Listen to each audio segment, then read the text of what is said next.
नमस्कार दोस्तों, मैं हूं वंदना भारती और आप देख रहे हैं कमोडिटी इनसाइट्स। आज है 6 मार्च और अगर कल के मार्केट की हम हल्की सी यहाँ पे बात कर ले तो यूएस इक्विटी में भी अब यहाँ पे क्रैश आता हुआ हमें दिख रहा है। 1.6% डाउन था नैस्डैक, जबकि डाउ जोन्स की बात करें तो ये 1.7% का एक डाउनसाइड जो था इसने दिखाया था। यहाँ पे अगर कलेक्टिवली देखा जाए तो ट्रिलियंस डॉलर में यहाँ पे पैसे बाहर गए हैं। कल हम लोगों ने दबाव आता हुआ देखा है गोल्ड और सिल्वर पे भी, और क्या ये दबाव यहाँ पे कंटिन्यू है? बाइंग जो से 7 है वो आ रही है डॉलर इंडेक्स में और बाइंग आ रही है आपको क्रूड ऑयल में, वरना यहाँ पे देखा जाए तो हर एसेट क्लास से पैसा जा रहा है। लेकिन गोल्ड और सिल्वर, गोल्ड ने 5000 का जो लेवल है वो होल्ड करके अभी तक रखा हुआ है और सिल्वर ने $78 का जो इमीडिएट सपोर्ट अभी बना हुआ उसको होल्ड करके रखा है। आज के दिन की अगर हम बात करेंगे तो आज के दिन अगर कल के गिरावट के बाद अगर देखा जाए तो फॉल कहाँ कहाँ पे आ रहा है? फॉल आ रहा है अभी डॉलर इंडेक्स में एक पॉज देखने को मिल रहा है। दूसरी बात है कि जो गोल्ड फ्यूचर्स है वहाँ पे अगेन $60 का एक अपसाइड है। तो ओवरऑल देखा जाए तो $51-37 के करीब गोल्ड प्राइसेस यहाँ पे है। अगर स्पॉट गोल्ड की बात की जाए वो सिर्फ $10 डाउन है, यानी कि $51-27 के करीब यहाँ पे स्पॉट मार्केट में भी जो तेजी है वो बनी हुई है। चाइना ओवरऑल अभी $100 मार्क के नीचे आया है, लेकिन फिर भी हायर साइड ट्रेड कर रहा है, हायर प्रीमियम पे। और अगर सिल्वर की बात की जाए, सिल्वर यहाँ पे $84 है, लेकिन सबसे चिंता वाली बात यह है कि कॉमिक्स में मैनिपुलेशंस यहाँ पे अब मतलब एक ओपन टॉक हो गया हुआ है और वहाँ पे ओपन इंटरेस्ट जो है वो अब यहाँ पे 2013 पे सबसे लोएस्ट यहाँ पे आता हुआ दिख रहा है।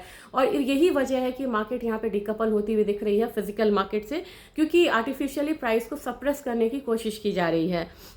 अब यहाँ पे सिल्वर की आप बात करेंगे या गोल्ड की बात करेंगे, हमारे बाजार में यहाँ पे क्या एक्सपेक्टेड है वो मेन है। हमारा बाजार जो है कल 1,60,000 के नीचे क्लोज हुआ था। 1,58 मैंने आपको लोअर साइड बोला हुआ है कि 1,58,000 एक मेजर सपोर्ट है, उसको तोड़ता है तो 1,55,000 देन 1,48,000। मैंने दो लेवल्स आपको बता दिए हैं।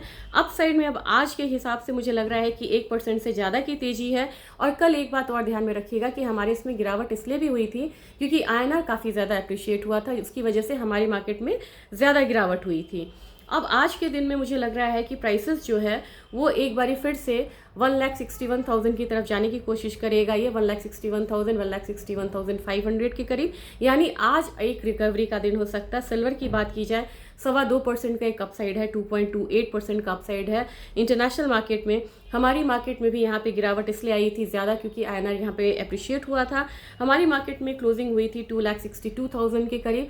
अब यहाँ पे जो रेंज बनेगा वो लगभग मुझे लग रहा है कि 5,000-6,000 पॉइंट यहाँ पे सिल्वर प्लस खुल सकती है।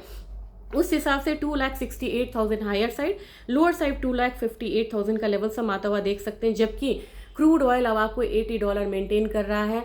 क्रूड ऑयल में मैं आज स्पेशल वीडियो आपको देती हूँ और काफ़ी इंपॉर्टेंट है क्योंकि धीरे धीरे अब क्रूड यहाँ पे बढ़ता हुआ और स्टेबल होता हुआ नज़र आ रहा है। मुझे लग रहा है कि यहाँ पे कोई भी चीज़ें अभी बहुत ज़्यादा फ्रूटफुल नहीं रही हैं टॉक, और जो स्टेटमेंट्स आ रहे हैं या तो ट्रम्प की तरफ से या ईरान की तरफ से वो प्रोवोकिंग है, वो वॉर प्रोवोकिंग है यहाँ पे। और स्ट्रेट ऑफ हॉर्मुज यहाँ पे लग रहा है कि 1 महीने तक की क्लोजिंग हो सकती है यहाँ पे, और अगर ऐसा हुआ तो फिर मुझे लग रहा है कि प्राइसेस जो हैं वो और एस्केलेट होंगे क्रूड ऑयल में। तो 73.16 के करीब यहाँ पे क्लोजिंग हुई है। बाहर में अगर मान लीजिए $80 था तो हमारे यहाँ $7,400 जाने की यहाँ पे पूरी कोशिश थी। एक दिन में ₹380 हम लोगों ने क्रूड को बढ़ता हुआ देखा है। तो मेरे ख्याल से यहाँ पे प्राइसेस धीरे धीरे 7600 वाले टेरिटरी में जाने की कोशिश करेगी। नेशनल गैस एक मेंटेन किया हुआ है रेंज 2.98 है, आज 0.73% का डाउन साइड है। हमारे बाजार में थोड़ा सा गिर सकता है, लेकिन गिरते पड़ते ये एक रेंज बना रहा है। आप लगातार इसमें फॉल नहीं देख रहे हैं, एक दिन राइज है, एक दिन फॉल है, राइज फॉल। ये कंसोलिडेशन पैटर्न होता है और उसके बाद एक ब्रेकआउट देखने को मिलता है।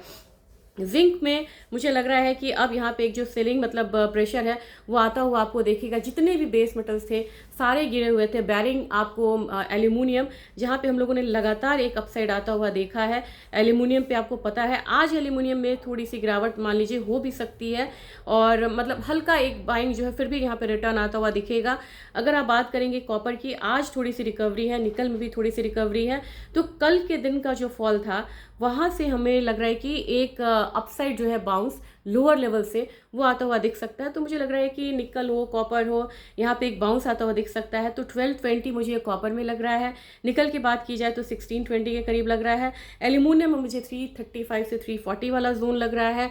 अब यहाँ पे अगर हम बात करें कि कौन सा यहाँ पे इकोनॉमिक रिलीजेज आज के लिए इम्पॉर्टेंट है, और कल आपने देखा होगा कि डेटा जो है वो एक्सपेक्टेशन से बढ़िया डेटा यहाँ पे आया था। इनिशियल जॉबलेस क्लेम भी यहाँ पे बढ़िया था।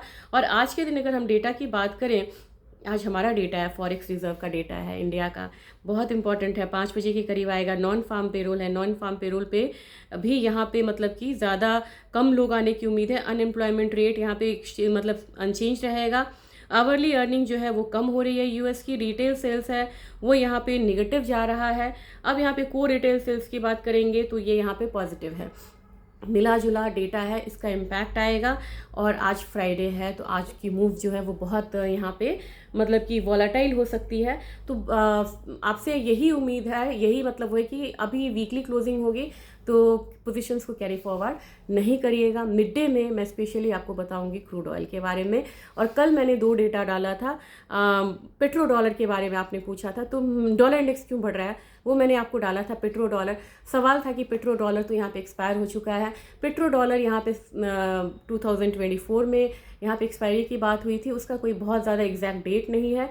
लेकिन पेट्रो डॉलर का इम्पैक्ट आज भी ये है कि 80% क्रूड का जो सौदा होता है वो यहाँ पे डॉलर इंडेक्स में होता है। अब धीरे धीरे युआन में, आईएनआर में यहाँ पे डाइवर्सिफाई कर रहे हैं। लेकिन जो पेट्रो डॉलर वाला कॉन्सेप्ट का जो इम्पैक्ट था डॉलर इंडेक्स डॉलर पे, वो अभी भी यहाँ पे बरकरार है और वो धीरे धीरे वैनिश हो सकता है। Thank you.